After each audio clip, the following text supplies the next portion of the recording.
फलस्तीनी नागरिकों द्वारा उत्तरी गाजा में मानवीय सहायता पहुंचाने पर इजरायल का आक्रामक रवैया दिखा। इजरायली सेना ने गाजा पट्टी में ताबड़तोड़ हमले कर दर्जनों फलस्तीनी नागरिकों को मार गिराया। मीडिया रिपोर्ट्स की माने तो चिकित्सकों ने शुक्रवार शाम को कहा कि इजरायली हमलों में सुबह से करीब 40 लोग मारे गए हैं, जिनमें उत्तर में 24 लोग शामिल हैं। एक महीने से ज्यादा समय से जारी घेराबंदी के बाद पहली बार ऐसा हुआ है। हालांकि इजरायली सेना का कहना है कि उसने आतंकवादियों को निशाना बनाया था। मीडिया रिपोर्ट्स के अनुसार शनिवार को तुफा पड़ोस में विस्थापित लोगों को आश्रय देने वाले फहद अल सबा स्कूल को निशाना बनाया गया।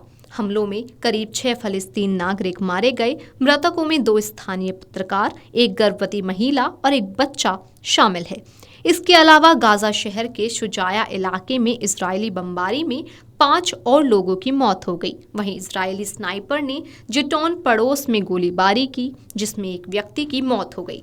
इजरायली सेना ने दक्षिणी गाजा के खान यूनिस में अल मवासी के तथाकथित मानवीय क्षेत्र में विस्थापित लोगों के तंबुओं पर भी बमबारी की। इस हमले में करीब 9 लोगों की मौत हो गई। नासिर अस्पताल के अनुसार मृतकों में एक बच्चा और 2 महिलाएं शामिल हैं। इजरायली सेना ने मध्य गाजा में मुख्य स्वास्थ्य सुविधा अल अक्सा शहीद अस्पताल के प्रांगण पर हवाई हमला करने के लिए हेलीकॉप्टर का इस्तेमाल किया। मार्च के बाद से परिसर पर यह 8वां इजरायली हमला था। मीडिया रिपोर्ट्स के अनुसार हमले में कम से कम 3 लोग मारे गए और 26 घायल हो गए।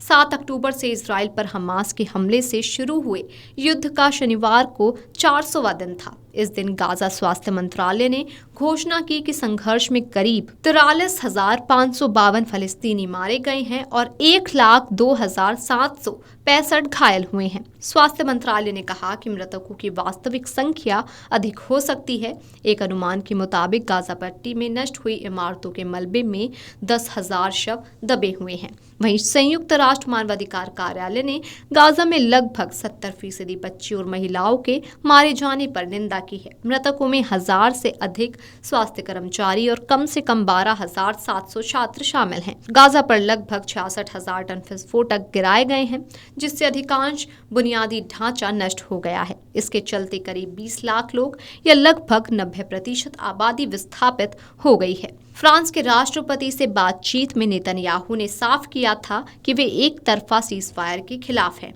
इजरायल का कहना है कि अभी तक लेबनान में किसी भी तरह से स्थिति में कोई बदलाव नहीं आया है और वे जो हुआ उसका उसी तरह से जवाब देना जारी रखेंगे। गौरतलब है कि इजरायल ने ये मांग रखी है कि इजरायल और लेबनान के बीच एक बफर जोन बनाया जाना चाहिए, जिसमें किसी तरह से कोई भी हिजबुल्लाह का लड़ाका नहीं होगा। इसके अलावा इजरायल का कहना है कि इजरायल ऐसे किसी भी बात को नहीं स्वीकारेगा जिसमें बफर जोन ना हो और ऐसी व्यवस्था ना हो जिसमें हिजबुल्लाह को दोबारा संगठन बनाने और हथियार एकत्रित करने की छूट हो। हूती विद्रोहियों ने भी इजरायल की नेवातिम एयरबेस को एक बैलिस्टिक मिसाइल से निशाना बनाने का दावा किया। इसके अलावा ग्रुप की ओर से कहा गया कि उसने यमन के अल जोफ प्रांत के ऊपर एक अमेरिकी ड्रोन को मार गिराया है।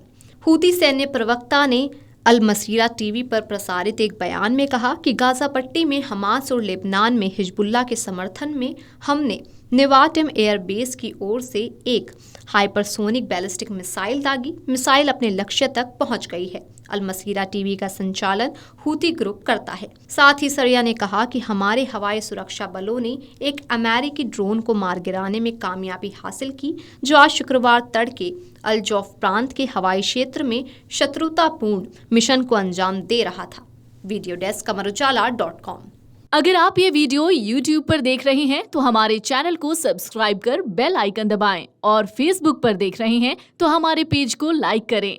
8 मिलियन प्लस सब्सक्राइबर, आपके इस भरोसे के लिए बहुत धन्यवाद।